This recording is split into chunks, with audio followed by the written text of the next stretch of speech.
And thank you, ladies and gentlemen, for joining us once again across the Louisiana plain, where we are elevating the cause of constitutional conservatism in Louisiana, elevating the cause of constitutional conservative citizens across the state, and rapidly now draining the Louisiana swamp. My name is Chris. And I'm Danielle, and this is the State of Freedom, brought to you by freedom-loving Louisiana First Patriots. Hello, State of Freedom warriors. Thank you for inviting us to be part of your day. We are so grateful for you. You're the best listening family anyone could possibly hope for, and we are only here because of your encouragement, your prayers, and your financial support. If you are looking for a way to support us, to advertise with us, or to send us feedback, please visit our website at freedomstate.us. We'd really appreciate it if you'd also help us get the word out and spread the reach of the State of Freedom. Please like the show on whatever platform you listen to us, subscribe to it, and share it. You can share short clips instead of the full episodes from our YouTube and Rumble channels, and links to those are always in the show notes and over on freedomstate.us.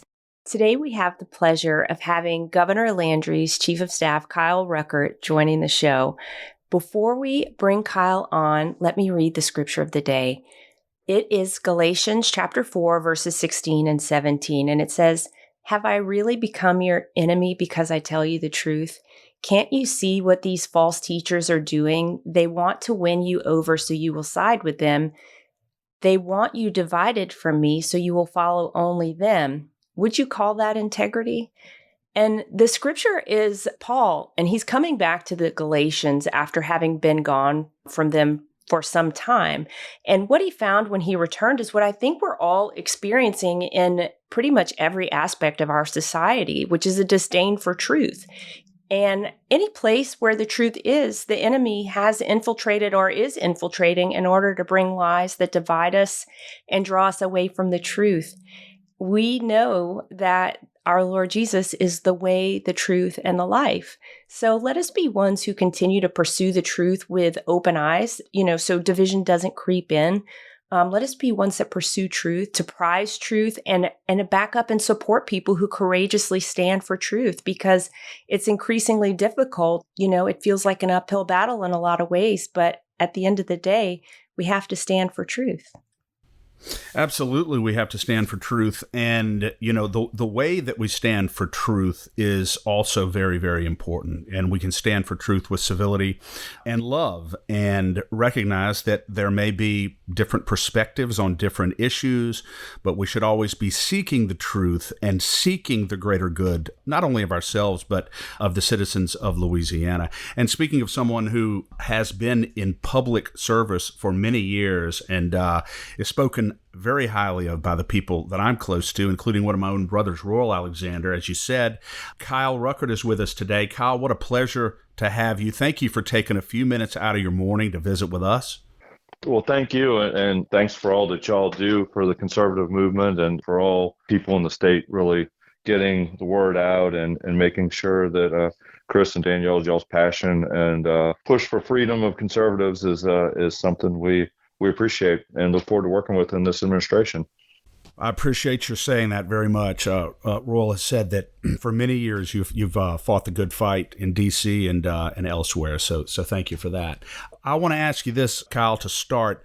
This is a new administration. Obviously, the magnitude of the responsibility that you have is pretty awesome.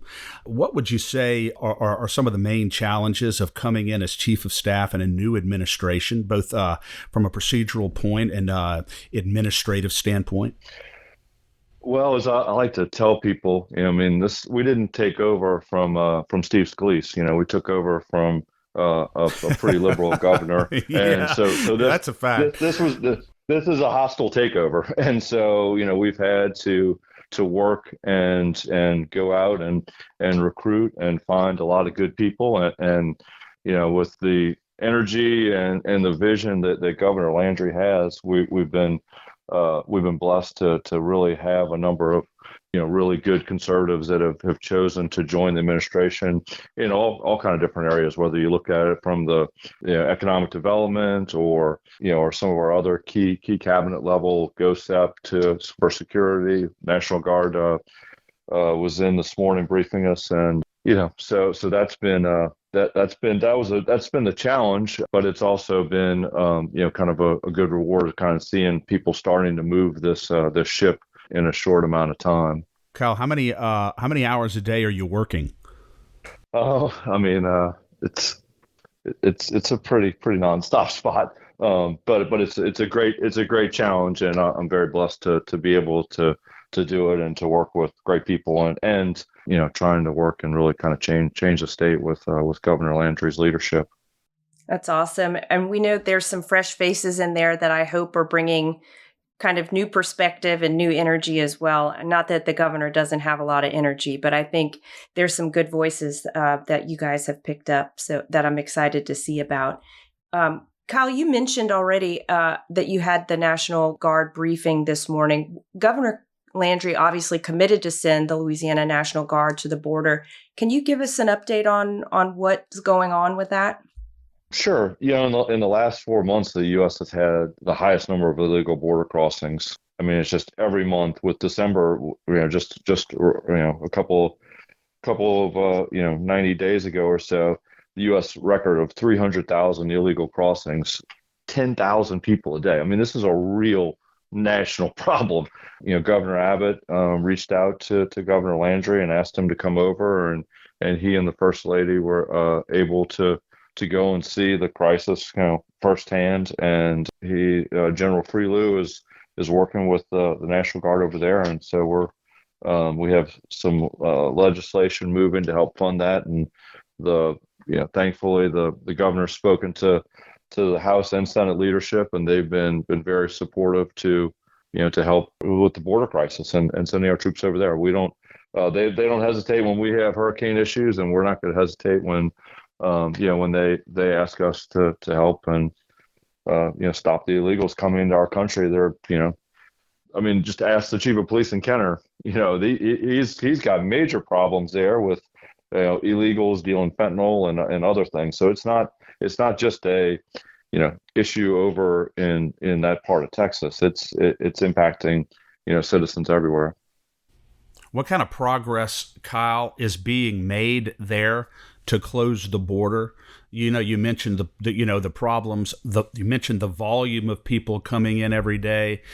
We got fentanyl coming into our country. We got sex trafficking, drug trafficking like you wouldn't believe. I mean, it is a massive problem.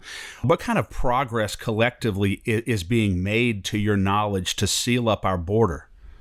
From where they're working on right now to where it is today, it's sealed up now. Is that solving? Unfortunately, I think a lot of the illegals are just moving over and going in through Arizona. So this is a problem we have to fix. But I think Governor Abbott, and with the support of other states, has shown when you actually put the troops and when you actually do some work to control the border, it works. Unfortunately, this president hasn't made that a priority, and we're seeing record numbers of illegals coming into the country. Hopefully there'll be a change. When President Trump gets in there, that'll change. But right now, that's the problem. So we've got to keep working and doing everything that we can to stop the illegals until we get a new administration at the federal level. It's good to know some progress is being made down there, and our listeners will be very heartened to know that. What about, we're, as you know, Kyle, we're in a criminal session now, a special session to address the crime issue. Obviously, we have a crime issue in our state that's a surprise to nobody, particularly in certain areas of the state, but really starting to reach just about everywhere, including out in Ascension Parish, Lafayette, other places. How do we strike the balance, Kyle, on this? I know there's a number of items of legislation being pushed now by the governor and the legislature. How do we strike the balance between being aggressive on crime and honoring, the constitutional rights and the constitutional guarantees of those who are accused of crimes? Crime is holding us back economically, and with the outward migration. I mean, as the governor traveled the state last year, every corner he heard about the crime problem. And so what we're doing here is starting to make a difference to make our state more safe, because then it's going to bring, I think it'll help, one, our citizens feel safe, and then two, hopefully it'll bring people coming back into our state as opposed to being scared and moving elsewhere. New Orleans had the second highest homicide rate in the nation just recently, and we've got 3 cities in the top 10 most dangerous, with Baton Rouge and Shreveport following New Orleans. So we're the governor's committed to this crime special session and trying to get all that under control. And what are your thoughts, Kyle? I mean, Louisiana's crime situation is so pervasive at this point. Just like you said, what have y'all discussed? What you think the root cause of the crime problem in Louisiana might be, and what will it take? What are some things it's going to take to fix that? Well, that's what I mean. We're working on all different levels to try to change that, and it's whether it's more transparency for the victims in our in some of the legislation that we're pushing. We've got higher penalties on carjacking. We've got some issues we're doing with juveniles, and there's not one silver bullet that's going to fix this. It's a number of different things. We need more state. We need a stronger presence in the city of New Orleans, and that's why the governor is working to fund a new troop, NOLA, that's going to be based in New Orleans, and it's not going to just protect the French Quarter. It's going to be for all the cities, so that every corner is safer, and just bringing safety back across the state. Yeah, it's really a cultural thing at some point, because the issue probably does have to begin before the crime is committed. In a culture of I don't know, breeding a culture of lawlessness. I kind of think about the fatherlessness issue and some poverty and, not attracting jobs. And I feel like crime is the outcome, but the inputs are many that have led us to this point. Right. I mean, the average law-abiding citizen can do all they want, but as long as the system stays where it is, then nothing's going to change. We've got to hold criminals, especially the juveniles, more accountable and work to reduce crime overall. Speaking, Kyle, of holding juveniles more accountable, Senator Heather Cloud and a companion bill also from Senator Stuart Cathy would, if it gets final passage, would provide that all 17-year-olds and up, 17 and up, would be prosecuted and tried as adult offenders without any exception to that rule. If they commit felonies, then they would be prosecuted as felonies. Has that issue been thought out as far as the potential implications of that? There was some testimony at the Capitol down there yesterday. I'll make no bones with you about it. We disagree with the position of the administration on this issue, because we believe that there are a lot of 17-year-olds who are not violent offenders, but who make a mistake, commit a felony, and really would have the ability to be rehabilitated, move in a different direction. But if they're prosecuted as adults and potentially housed in adult facilities and possibly end up with a felony conviction on their record, we could end up producing results that are very contrary to what we're trying to do. They could end up being really permanent habitual criminals. So what are your thoughts on that? Has there been any thought to maybe carving out this legislation to require mandatory prosecution as adults for crimes of violence or particularly heinous crimes? Is there any flexibility to maybe amend the bill along those lines so that we're not sweeping with such a broad brush? Well, I would say today, I mean, if you ask any sheriff or police chief who's responsible for the majority of gun crimes and violence, they're going to say 17-year-olds. And, while they may be young, many of these violent offenders really have already established themselves as hardened criminals by the time they reach 17. They're really causing a danger to a lot of the communities. And so, we're proposing these significant changes where it will correct the age so that some of the 17-year-olds, as you say, will be sent to adult court, and require that the juveniles be adjudicated of the crime they've committed at the DOC facility. So, the problem is they're not acting, as, the younger, they're the ones that are causing a lot of the havoc, and they're being very violent and forming their own networks. And so this is a very important piece of legislation, in our opinion, that we need to get through. It is a problem, no question about that. But obviously the focus is on the violent criminals, the ones who are causing, wreaking the havoc in the communities. And so the suggestion would be, and this is one that we will make, would be that there be a carve out in the bill that restricts adult prosecution to crimes of violence, because again, there are not every 17-year-old is out there committing crimes of violence. Even if they are making mistakes, and even if they've committed a felony, many of them are not violent. And maybe we should think twice about putting those people in an adult facility when they could move in a different direction. And maybe they're not the hardened thugs that we know do exist. But I certainly applaud the effort, as I said yesterday, and as Royal said yesterday, that the governor has to try to move on crime.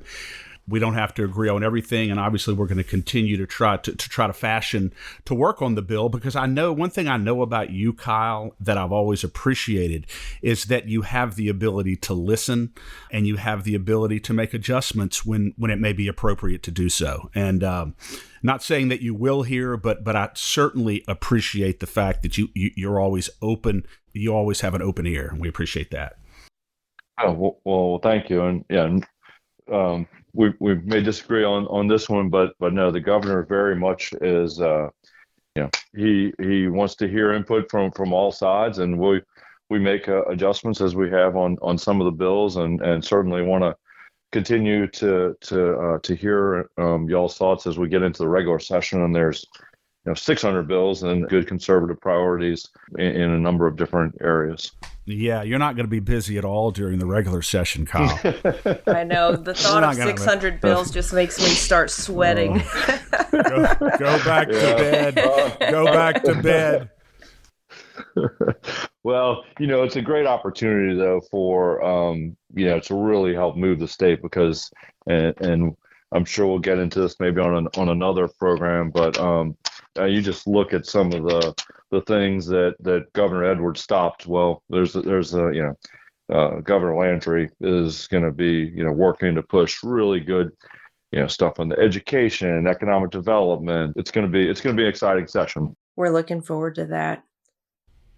One of the things that I have great admiration for Governor Landry for, Kyle, is the way that he was the spearhead of probably the most important First Amendment lawsuit of the last 100 years in our country, in exposing this massive systemic collusive effort between the Biden administration and big tech and social media to crush conservative speech. And his exposition of that, and really bringing that out in a meaningful way, it was so powerful. The First Amendment, free speech, as Washington said, is the most important clause of the entire Constitution. And Jeff took the lead on that, and I'll always respect him and admire him for doing that, because it's such an important issue. If we don't have free speech, then we don't really have much. Yeah, and I think we'll probably need him on that front, continuing some forward motion. I just saw yesterday that the Florida legislature is proposing legislation to make it potentially illegal to question the outcomes of an election. So I think it'll be important for Governor Landry and the legislature to get out in front of legislation that might be pushed like that would move to further silence the voice of the people. Well, we look forward to working with y'all on that. That's definitely a priority of his, is to defend and protect the First Amendment, and Silicon Valley and big tech and everybody else. That's he's not just going to lay down and listen to them when they have ideas that are going to threaten free speech for Louisiana citizens. No, it's very good to know that we have a real protector of it in the governor's mansion.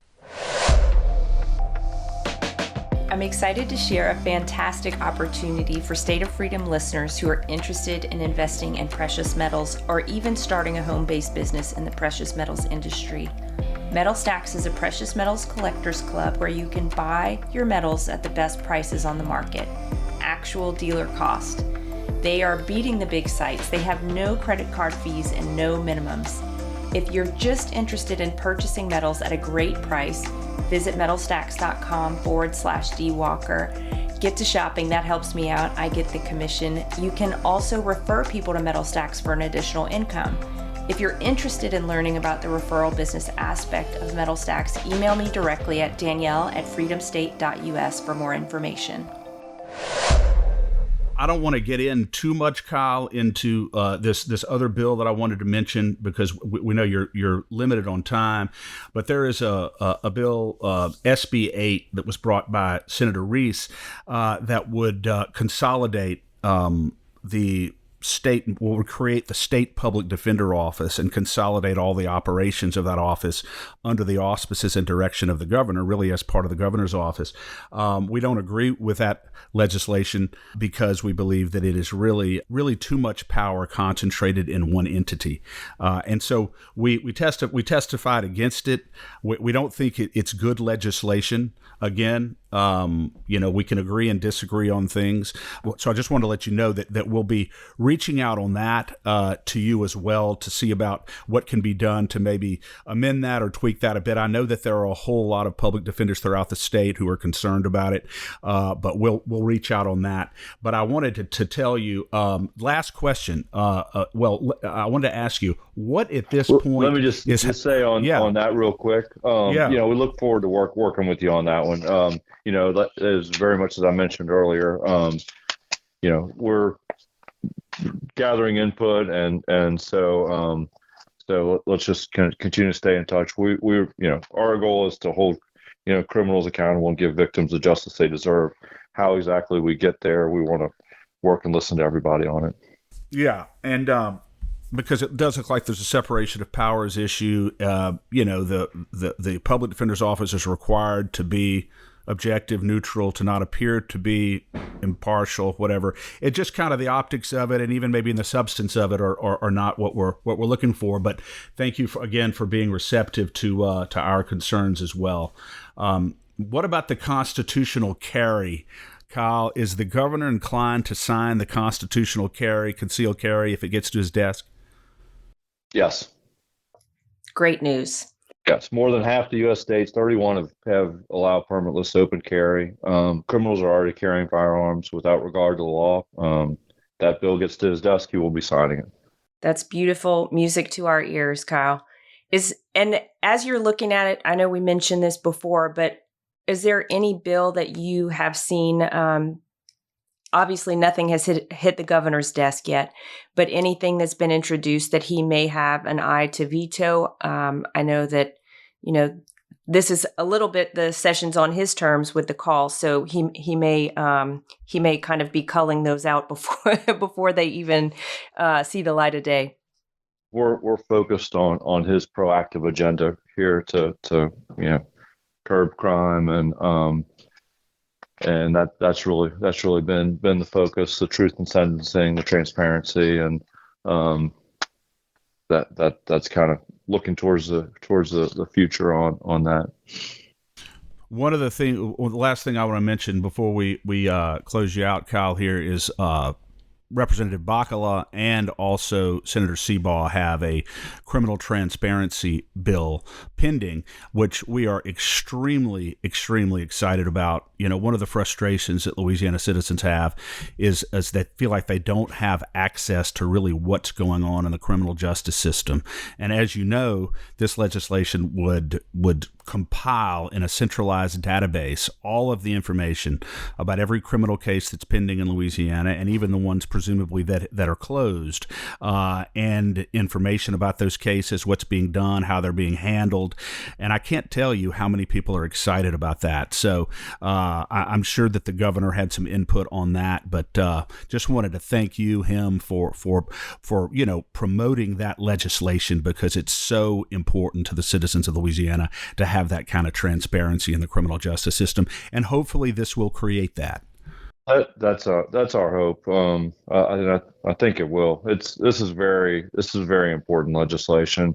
Being a victim of a crime doesn't stop that day, as you saw from his speech the other day. It's so important that these victims, like Dr. Dennis, who testified to the legislature last year, held at gunpoint by a juvenile, never even notified by the district attorney of the trial date, later learned that the gunman was released without any consequences. I mean, those stories, unfortunately, are happening, and we need to bring real transparency for the victims in this process. And we requested, Kyle, and I would appreciate it. And this is from you, from me, straight to you. In reading the bill, I did criminal defense work for a long time, and I can tell you from my own authority, my own experience, one of the items that definitely should be included among the required disclosures is something called the affidavit of probable cause in felony cases, and those are required to be filed with the clerk of court, and they provide more detailed information about a case, about an arrest, than you can just get in the minutes and other places. So if you could remember that, and perhaps make a request or assist in trying to get the affidavit of probable cause and the initial police report included on the database of the required disclosures. Like I said, they're public records, and it would truly help the public be informed of what's going on. But I think the bill is good, and just thank you for that effort. How can Kyle keep up with you at this point, and where can they go just to kind of find out what the administration is up to, and what you're working on? We appreciate everybody who's listening and their support of the governor, and just continue to stay in touch with us and with y'all, and look forward to continuing to get ideas, calling us, emailing, and letting us thoughts are on their mind. And we look forward to working with everybody as the next couple of years continue, and then we get to the regular session after the crime session. Yes, with no time, with very little time to breathe, Kyle, very little time to breathe or sleep. There's an old saying that, we can sleep when we're dead. I'll be honest with you. Sometimes if I haven't slept in 2 or 3 days, I already feel like I'm dead, So, but anyway, Kyle, we want to, our people, as I told you in the pre-show, our folks have really their eye on the pulse. We've got listeners from across the state, and they really do kind of have an understanding what's going on, and they're very active. So we would like to have you back on periodically, maybe once a month or whatever, just to come give us some updates on what's happening. And I know that our listeners would appreciate that, and I think the state and the public discourse would benefit by that. We look forward to being on and visiting with y'all regularly. We love that. Thank you, Kyle. God bless you, man. It was great to have you on. And yes, sir, keep up the good work. And I'll tell Royal that you said hello. Please do. Have a great one. God bless you, Kyle. Thank you. Well, Chris, I know that they are under the gun, no pun intended, to get a lot of stuff done in this crime session. And you can feel it. You can feel kind of the pressure that's around this session to get some important legislation passed. Obviously, our listeners who are keeping up with our analysis of the session and the legislation that's been forwarded, they, kind of know where we stand. But I'd like to remind everyone that we are starting to send out action alerts. So please visit LeCAG's Action Center. Go to lecag.org to sign up and take action. You'll get an email whenever there's something urgent to take action on. Last night, we sent our first one This was on Senator Reese's bill as it's moving through the Senate. By the time this airs, that might be old news, but the Action Center's working, and we want you guys to be involved. Well, it may be old news moving through the Senate, but by the time this podcast is published, the bill will not be finally passed. It may be in a House committee, probably will be. It may be subject to a vote on the House floor. So go to the call center and make sure that you take the calls to action. The reason why I brought up SB 8 to Kyle is that this bill consolidates all of the public defender system, the system and the agency in Louisiana that is charged constitutionally with defending and protecting the constitutional rights of poor people who cannot afford private attorneys. And we're talking about the presumption of innocence. We're talking about proof beyond reasonable doubt. We're talking about making sure that the government, when they bring a criminal charge or an accusation against a citizen, that they are fully held to their burden of proof. It's very, very important. If you look at what's happening all throughout the country with this government that is so heavy-handed and so powerful, and they're running roughshod over fundamental constitutional rights of people who are accused of crimes, from Trump to so many others. And that's why it's so important to have that type of representation, for a good representation for anybody who's accused of a crime. And consolidating the office of the public defender inside the governor's office, controlled and directed by the governor of Louisiana, who may well have a different agenda, maybe at cross purposes, is too close, it's too incestuous, as my brother Royal said yesterday, and as I said yesterday, is a recipe for potential corruption. The public defender's office must not only appear to be objective, but and independent. It has to be objective and independent in reality. That's very important. And so we oppose this legislation that would consolidate the public defender's office and the governor's office under some czar that the governor controls. And Kyle Ruckert understands our position on this. We have a respectful disagreement with them, and we're opposing this legislation. That's why it's so important. And also, Danielle, on the HB4 and SB 11, which is Heather Cloud's and Senator Cathy's legislation that would make all 17-year-olds in the state of Louisiana who commit a felony offense be prosecuted automatically as adults, no matter who they are, no matter what the crime is, even if it's not a crime of violence, no matter what their background is or the circumstances of their life or the circumstances of their case, all of them are automatically prosecuted as felony offenders. And we made it very clear yesterday that this is not going to produce the results that they want in reducing crime. I know the goal here is to make sure that they're prosecuting young, violent criminals. That's why they're doing this.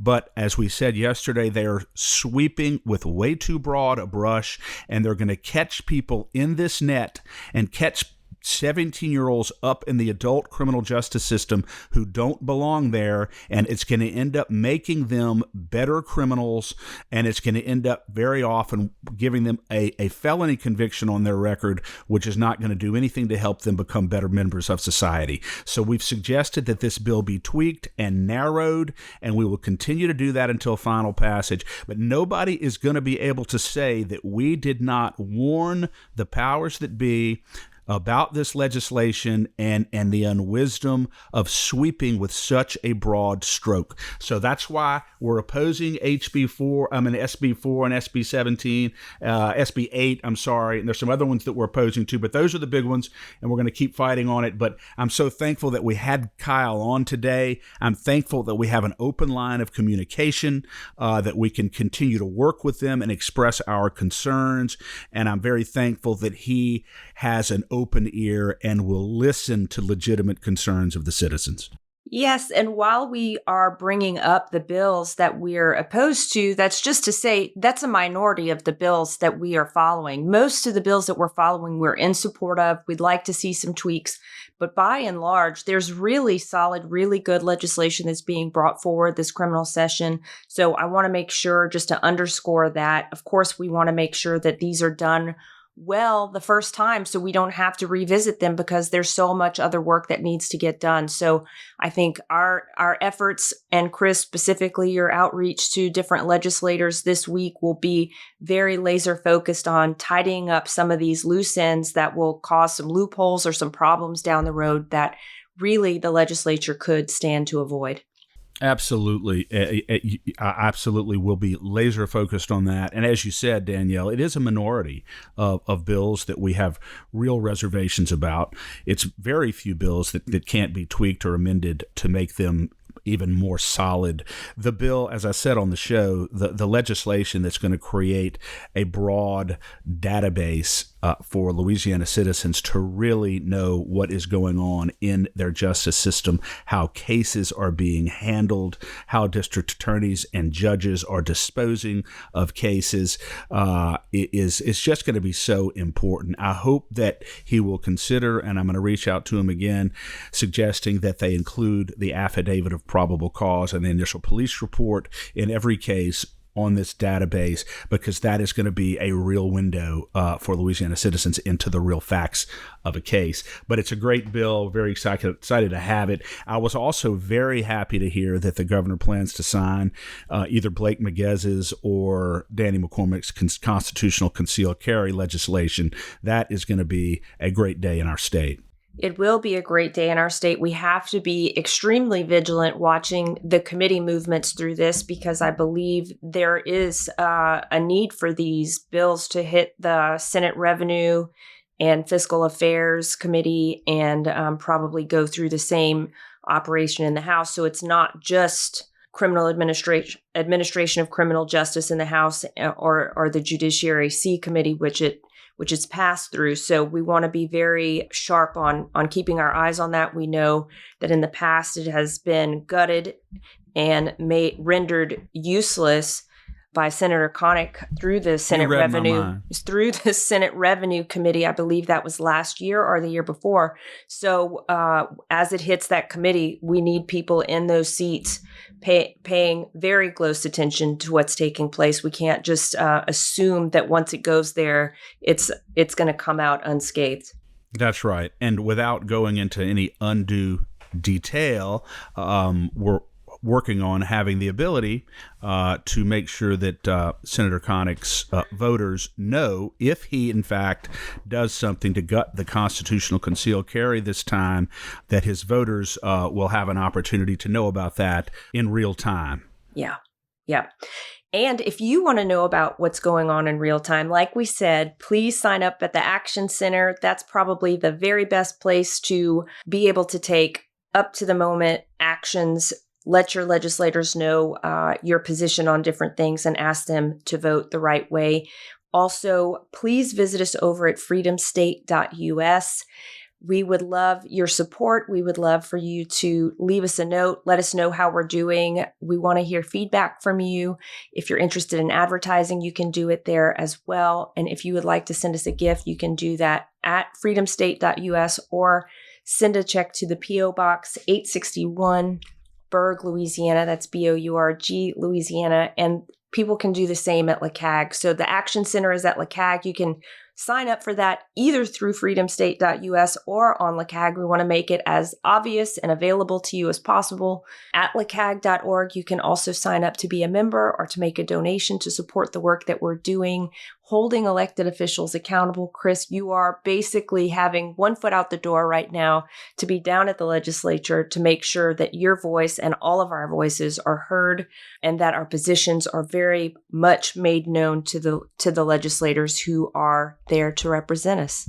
Yes, and I'm so excited to be doing it. I'm excited that they know that we're there on the front lines fighting for Louisiana citizens, protecting the Constitution of the United States. And in order to continue doing it, it's so important that these legislators know that if they don't work with us And we're not always going to agree on everything. We know that. But if they don't work with us, and they don't work with us in good faith, then we have the ability to do something about that when they run for re-election. And that comes to resources, and that comes to having the economic ability that they know we have to help them not be elected anymore if they don't do what they should do for the citizens of Louisiana. And that's why the resources are so important. And that's why we are always encouraging our listeners to support us as generously as you can, both the State of Freedom and LeCag, so that we can continue to compete with the big special interest donors that have taken your freedom away from you for too long.